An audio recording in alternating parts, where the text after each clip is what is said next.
All right. You said your prayers? Brush your teeth? Are you ready to be tucked into bed and read a story?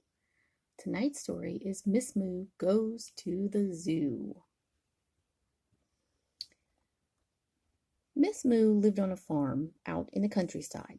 Across the farm, from the barn to the fields, all the animals lived happily together. But for Miss Moo, nothing exciting ever happened, and without really knowing why, Miss Moo was very sad. One day Miss Moo announced to her barnyard friends, "I just can't stay. It's so boring here. I think it's time that I go on my own." All the animals got together and said, "Oh, Miss Moo, please don't go. We love you so." But Miss Moo shook her head, brushed away a moo tear, and said, "I have to go." And off she went. Miss Moo came to another farm. She saw friendly horses and sheep, a hen and her chicks, and a couple of pigs.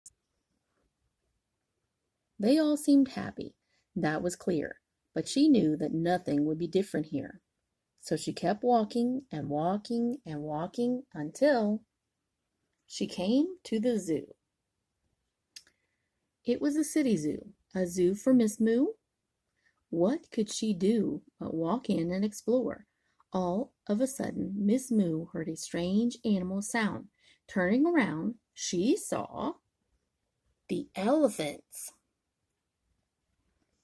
"Who are you and what do you do?" the elephants asked, but not very nicely. "I'm a cow," replied Miss Moo. "I give milk and I moo. Can I come and live with you?" "Humph," said the elephants. "You're not special. Go away and leave us now. We don't want to live with a boring old cow." Miss Moo turned sadly away and started to walk again. When she looked up, she saw the giraffes. "Who are you and what do you do?" the giraffes asked, but not very nicely. "I am a cow," said Miss Moo. "I give milk and I moo. Can I come and live with you?" "Humph," said the giraffes. "You're not special. Go away and leave us alone. We don't want to live with a boring old cow."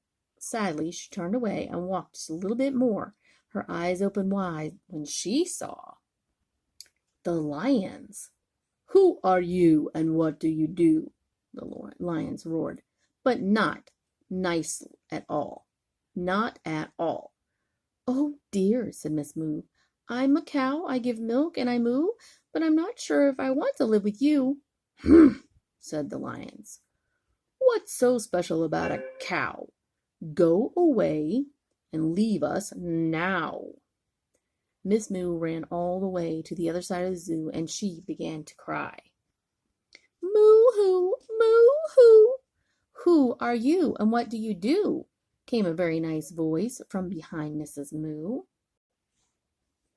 "I'm just a boring old cow," said Mrs. Moo.